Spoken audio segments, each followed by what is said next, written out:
Salut bien-aimés, bonjour chers amis, j'espère que vous avez passé une excellente nuit. Nous bénissons le Seigneur pour ce nouveau jour qu'il a fait, dans lequel il nous a placés, pour que nous nous réjouissions et que nous soyons dans l'allégresse. En d'autres termes, Dieu quand il crée un jour et qu'il nous le donne, c'est pour des projets bienveillants qu'il le fait. Nous sommes donc privilégiés, n'est-ce pas, de jouir de ce nouveau jour que l'Éternel a amené à l'existence et qu'il nous accorde. Donc, commençons par le reconnaître. Notre Dieu, notre Père, nous te bénissons, nous te rendons grâce et gloire pour le don de ce nouveau jour. Béni sois-tu pour cette occasion, cette opportunité de méditer ta parole ce matin.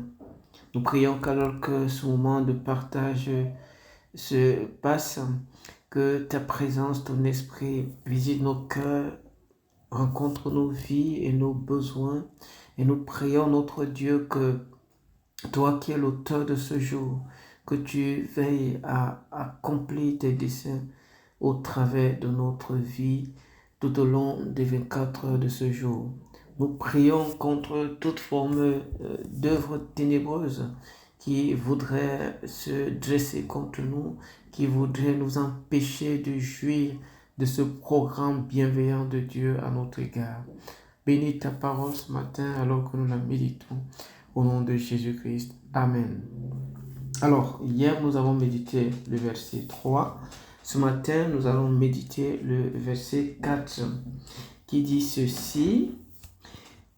Comme il se trouvait avec eux, il leur recommanda de ne pas s'éloigner de Jérusalem, mais d'attendre ce que le Père avait promis. Ce que je vous ai annoncé, leur dit-il. Amen. Le tout premier élément que ce verset nous livre est la communion de Jésus avec ses disciples, comme il se trouvait avec eux. Dieu, le Seigneur, se plaît d'être avec ses enfants, ses disciples. Le Seigneur aime la présence de ses enfants. Le Seigneur aime et délecte la présence de ses enfants. Il aime être présent au milieu de ses enfants. Mais la question c'est, est-ce que nous aimons la présence du Seigneur? Est-ce que nous plaisons à être dans la présence du Seigneur? Le Seigneur Jésus était avec eux, il se trouvait au milieu d'eux, il était avec eux, parmi eux. Pourquoi? Parce qu'il les identifiait comme siens. Et là où se réunissent les siens, il est là, il est présent. Le Christ ressuscité partage 40 jours de communion profonde, d'intimité profonde avec ses disciples qui admirent son corps identique, mais cette fois-ci glorifié. Alors, le Christ qui est là, Jésus-Christ qui est parmi ses disciples, ce n'est pas le Jésus avant la résurrection, en d'autres termes, c'est un Jésus qui est glorifié, glorifié grâce au pouvoir triomphateur de la résurrection qui l'a ramené parmi les vivants. C'est un moment formidable. Les disciples ne regardent pas juste Jésus, mais ils peuvent contempler ce corps glorifié. Ils peuvent contempler cette personnalité éblouissante qui se trouve au milieu d'eux. C'est un moment vraiment à couper le souffle. Ensuite, il leur donne des recommandations claires. Mais cette fois-ci, ce n'est pas Jésus-Christ qui donne des recommandations, mais Jésus-Christ ressuscité et glorifié. Il explique la raison d'être de ces recommandations. Il indique le bénéfice de l'attente à Jérusalem. Il leur dit, ne partez pas de cet endroit, restez en ce lieu, jusqu'à ce que le Père accomplisse ce qu'il a promis. Restez à cet endroit. Restez-y jusqu'à ce que la promesse vienne à s'accomplir. Et ça nous enseigne quelque chose, bien-aimés. Nous sommes souvent très portés à vadrouiller, à nous déplacer. Dès que quelque chose semble ne pas fonctionner, lorsque quelque chose semble ne pas directement attirer ou avoir notre total assentiment, notre totale approbation, nous voulons quitter le milieu, nous voulons quitter l'endroit, nous voulons juste tout abandonner. Jésus leur dit non, restez ici à Jérusalem, ne vous éloignez pas de Jérusalem. Attendez que la promesse du Père s'accomplisse dans vos vies. Attendez que ce qui va inaugurer une nouvelle saison dans votre vie voie le jour. Bien-aimé, ça c'est une parole qui est très importante et que nous devons saisir. Parce que très souvent, nous sommes facilement portés à vite abandonner, à vite nous relâcher, à vite déposer. Le Seigneur dit, il y a des choses que je vais vous donner. Mais si vous quittez le lieu où j'ai promis de vous donner ces choses, vous ne les aurez pas.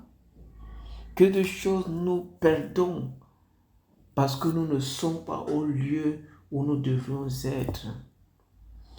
Que de grâces divines nous échappent parce que nous souffrons de l'impatience qui voudrait que nous quittions un endroit tout simplement parce qu'il y a eu un petit incident, une situation désagréable. Que de grâce divine, que de faveur divine, que de bénédiction nous perdons à cause de la démangeaison de quitter, d'aller de lieu en lieu. Il y a une bénédiction attachée à un environnement donné. Il y a une grâce divine attachée, associée à un environnement divin. Si bien que ne pas être à cet endroit nous disqualifie de la bénédiction liée à cet endroit. C'est bien de visiter, c'est bien de se déplacer, mais c'est important et c'est mieux d'intégrer la bénédiction de Dieu liée à un environnement. Et nous allons le voir. Paul avait compris cette réalité de la bénédiction de Dieu attachée à un environnement. Si bien que quand même il était persécuté, il restait à un environnement aussi longtemps que ce que Dieu voulait accomplir dans cette localité se soit réalisé. Bien-aimés, nous devons saisir cette vérité avec crainte et tremblement parce que il y a bien de choses que nous pouvons manquer, que nous pouvons perdre à cause d'un nomadisme inutile, à cause des déplacements fortuits sans direction. Le Seigneur leur dit, attendez ici à Jérusalem, ne vous éloignez pas, ne bougez pas d'un pouce. Et pourquoi? Il leur donne la raison. Il leur dit qu'ils doivent recevoir la promesse de Dieu. Ce matin, je ne voudrais pas beaucoup m'attarder là-dessus, mais il y a une vérité qui est forte nous est présentée. Et face à elle, nous ne devons que avoir cette attitude d'humilité pour reconnaître que c'est important de tenir compte de la réalité de notre environnement, de la bénédiction de Dieu attachée à un environnement donné. Jésus donne donc des recommandations, mais il donne des recommandations précises, claires. Et à côté de ces recommandations qu'il donne, il présente les bénéfices attachés à l'obéissance à ces recommandations. Il ne parle pas seulement pour parler, mais il parle pour dire quelque chose de sérieux, de profond, de bénéfique. Il fait des recommandations pratiques, des recommandations utiles, des recommandations dont l'obéissance produirait inévitablement, incontournablement, des résultats intéressants. Nous sommes aussi quelque part responsables. En d'autres termes, pour parler comme Miles Monroe, est responsable celui qui répond favorablement aux habilités qui lui ont été conférées. Dieu nous accorde des grâces et parfois nous disposons pour les mettre au service des autres. Il nous arrive parfois de formuler donc des recommandations. Mais quels sont les principes qui gouvernent et qui guident les recommandations telles que présentées par Jésus dans ce verset? La première chose, c'est que faire des recommandations est bien, mais faire des recommandations inspirées est mieux. Il n'est pas juste question de faire des recommandations. Qui inspire ces recommandations? Est-ce la chair? Est-ce l'Esprit de Dieu? La Bible dit que tous ceux qui sont conduits par l'Esprit de Dieu sont fils de Dieu, sont filles de Dieu. Ils donnent des conseils inspirés de Dieu. Ils donnent des directives inspirées de Dieu. Ils font des recommandations inspirées de Dieu. Puisse Dieu nous accorder d'intégrer la place du Saint-Esprit, même pour faire des recommandations, même pour donner des conseils, même pour formuler quelques directives.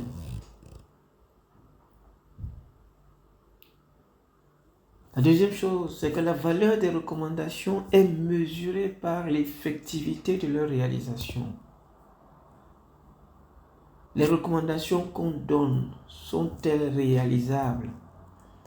Les recommandations qu'on donne sont-elles profitables?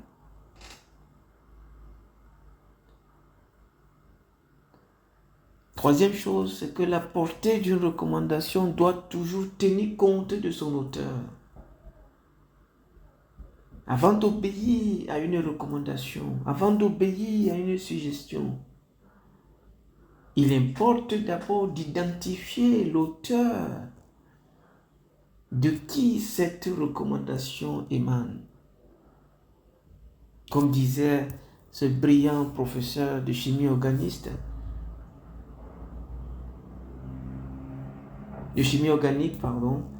le professeur Zacharias Staniformon, le tout ce n'est pas ce qui est dit, mais qui a dit ce qui est dit. La portée d'une recommandation doit toujours tenir compte de son auteur. Les disciples pouvaient attendre patiemment à Jérusalem parce qu'ils savaient de qui cette recommandation venait. Elle venait du Seigneur glorifié. Dans l'œuvre du Seigneur, il importe que nous apprenions à écouter ce que Dieu dit et apprenons à le transmettre tel quel. La soumission à une recommandation doit toujours être fonction du poids de celui qui l'a faite. La soumission à une recommandation va toujours puiser dans la valeur de la place qu'on accorde à celui qui fait la recommandation. La recommandation, elle est simple. Elle est bien. Mais une recommandation accompagnée de quelques éléments de conviction, de persuasion est préférable. Il dit ce que je vous ai annoncé. En d'autres termes, cette recommandation puisait déjà sur ce qu'ils savaient déjà, ce qui leur avait déjà été dit. Jésus n'essayait pas de forcer quelque chose en eux.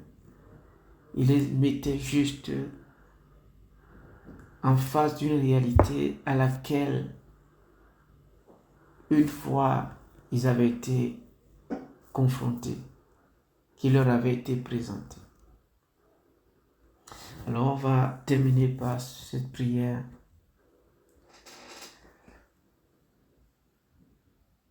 Je ne sais pas si tu es de ceux qui souffrent de ce que d'aucuns appellent le syndrome de la bougeotte.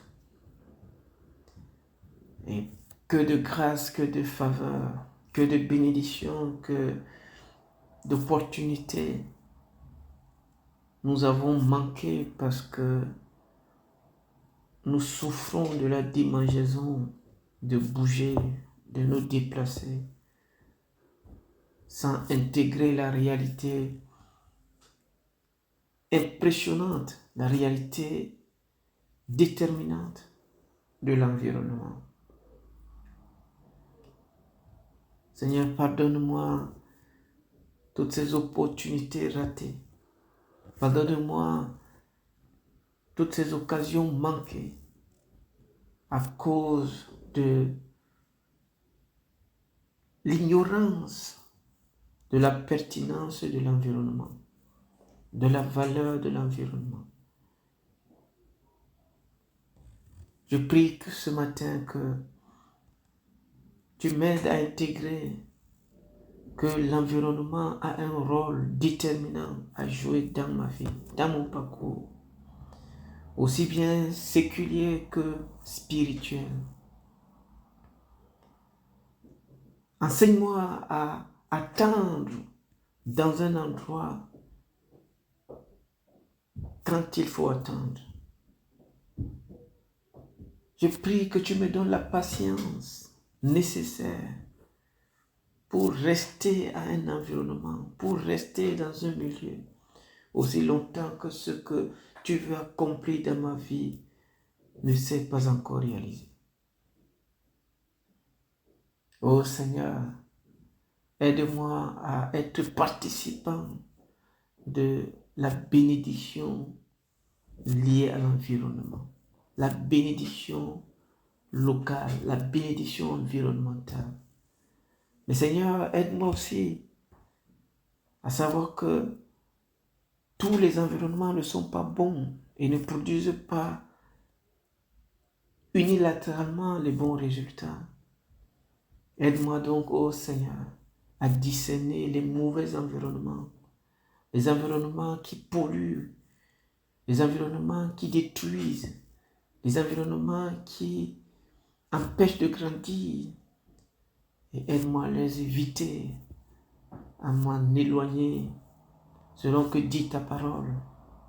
Heureux l'homme qui ne marche pas selon le conseil des méchants, qui ne s'assoit pas en compagnie des moqueurs,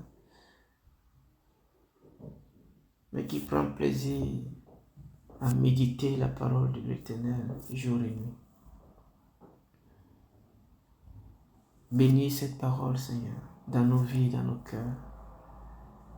Que notre journée soit illuminée par cette parole. Et garde-nous en toi et avec toi, Seigneur. Au nom de Jésus-Christ. Amen. Dieu vous bénisse et retrouvons-nous demain par sa grâce. Amen.